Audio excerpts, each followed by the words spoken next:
kabar semuanya? Semoga semuanya dalam keadaan sehat ya. Perkenalkan, nama saya Kristiano Serifano Tampu Bolon.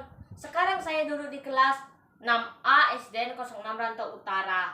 Di sini saya mau mempresentasikan tentang perbedaan perkembangbiakan generatif dan perkembangbiakan vegetatif. Tahukah kamu apa itu perkembangbiak? Perkembangbiak adalah proses makhluk hidup dalam memperbarui keturunannya untuk mempertahankan atau memelihara spesiesnya. Pada makhluk hidup ada dua cara berkembang biak.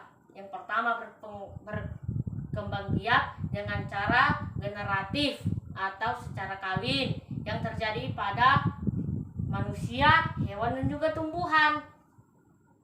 Yang kedua berkembang biak dengan cara vegetatif secara tidak kawin yang hanya terjadi pada hewan dan tumbuhan saja. Nah, sekarang saya akan menjelaskan tentang perbedaan perkembangbiakan generatif dan perkembangbiakan vegetatif pada hewan. Perkembangbiakan generatif pada hewan adalah bertemunya sel kelamin jantan dengan sel kelamin betina. Perkembangbiakan generatif pada hewan ada tiga. Yang pertama, ovipar dengan cara bertelur yang terjadi pada hewan itik dan ayam. Yang kedua, vivipar dengan cara beranak yang terjadi pada hewan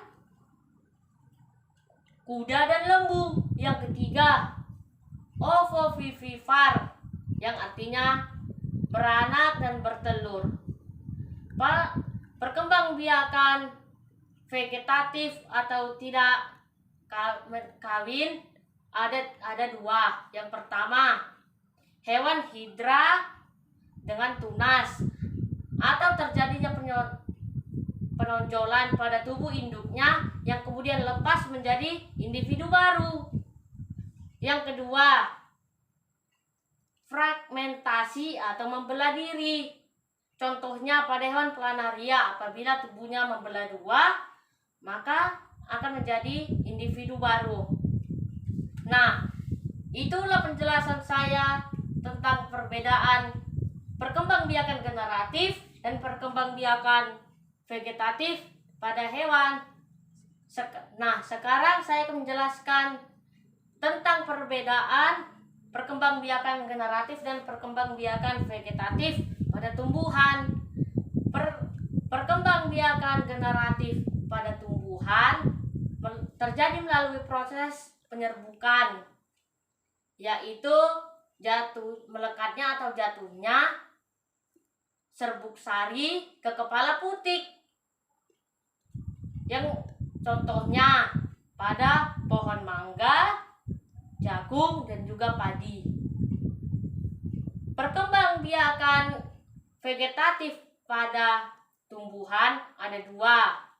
Yang pertama, vegetatif alami dengan tanpa bantuan manusia.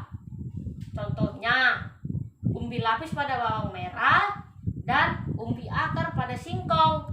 Yang kedua,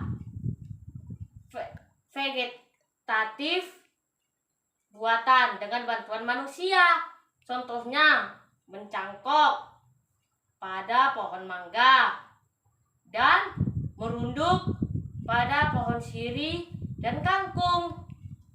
Itulah penjelasan saya tentang perbedaan perkembangbiakan generatif dan perkembangbiakan vegetatif pada tumbuhan dan hewan. Dan terima kasih atas perhatiannya ya. Semoga bermanfaat bagi teman-teman semuanya. Salam sehat semuanya. Semangat.